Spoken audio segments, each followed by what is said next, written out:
Chapter 9. Elisha the prophet called one of the sons of the prophets, and said to him, Gird up your loins, and take this vial of oil in your hand, and go to Ramoth-Gilead.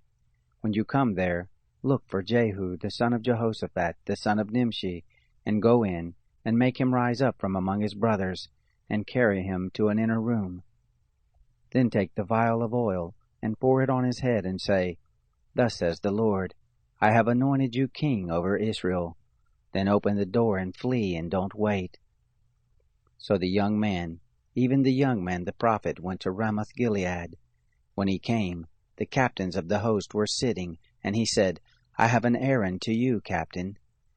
Jehu said, To which of us all? He said, To you, O captain.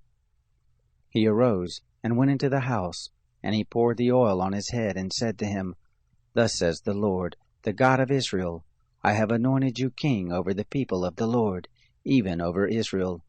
You shall strike the house of Ahab your master, that I may avenge the blood of my servants the prophets, and the blood of all the servants of the Lord, at the hand of Jezebel.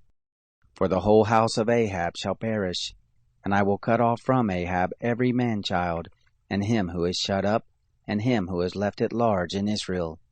I will make the house of Ahab like the house of Jeroboam the son of Nebat, and like the house of Baasha the son of Ahijah. The dogs shall eat Jezebel in the portion of Jezreel, and there shall be none to bury her. He opened the door and fled. Then Jehu came forth to the servants of his lord, and one said to him, Is all well? Why did this mad fellow come to you? He said to them, You know the man and what his talk is. They said, It's not true, tell us now.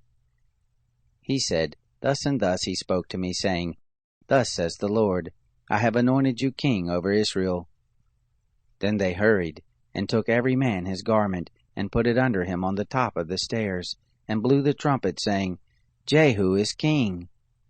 So Jehu, the son of Jehoshaphat, the son of Nimshi, conspired against Joram. Now Joram was keeping Ramoth-Gilead, he and all Israel, because of Hazael king of Syria.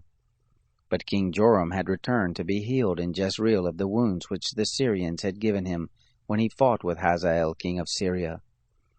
Jehu said, If this be your mind, then let none escape, and go forth out of the city to go tell it in Jezreel. So Jehu rode in a chariot, and went to Jezreel, for Joram lay there. Ahaziah king of Judah was come down to see Joram. Now the watchman was standing on the tower in Jezreel, and he spied the company of Jehu as they came, and said, I see a company. Joram said, Take a horseman, and send to meet them, and let him say, Is it peace? So there went one on horseback to meet him, and said, Thus says the king, Is it peace? Jehu said, What do you have to do with peace? Get behind me. The watchman told, saying, The messenger came to them, but he isn't coming back. Then he sent out a second messenger on horseback, who came to them and said, Thus says the king, Do you come peaceably? Jehu answered, What do you know about peace? Get behind me. The watchman told the king, saying, He came to them, and isn't coming back. And the driving is like the driving of Jehu the son of Nimshi, for he drives furiously. Joram said, Make ready. They made ready his chariot. Joram king of Israel and Ahaziah king of Judah went out, each in his chariot, and they went out to meet Jehu, and found him in the portion of Naboth the Jezreelite. It happened, when Joram saw Jehu, that he said, Is it peace, Jehu? He answered, What peace, so long as the prostitution of your mother Jezebel and her witchcraft abound? Joram turned his hands and fled, and said to Ahaziah, There is treachery, Ahaziah. Jehu drew his bow with his full strength, and struck Joram between his arms, and the arrow went out at his heart, and he sunk down in his chariot. Then Jehu said to Bidkar his captain, Take him up, and cast him in the portion of the field of Naboth the Jezreelite. For do you remember how that when you and I rode together with Ahab his father, the Lord laid this burden on him? Surely I have seen yesterday the blood of Naboth, and the blood of his son, said the Lord, and I will return it to you in this very place, says the Lord. Now therefore take and cast him into the plot of ground, according to the word of the Lord.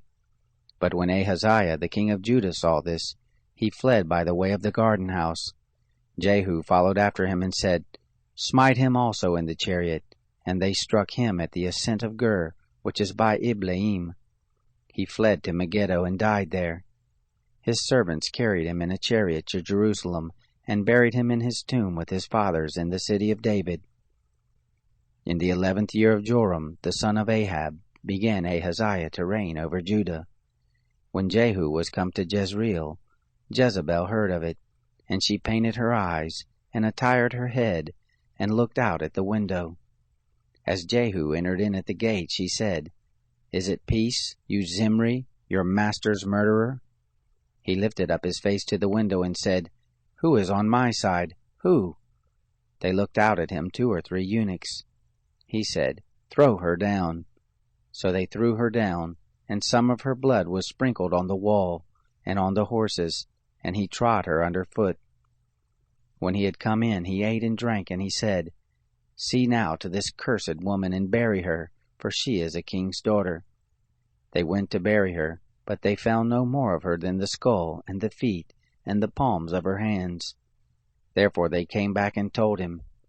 He said, This is the word of the Lord, which he spoke by his servant Elijah the Tishbite, saying, In the portion of Jezreel shall the dogs eat the flesh of Jezebel, and the body of Jezebel shall be as dung on the face of the field in the portion of Jezreel, so that they shall not say, This is Jezebel.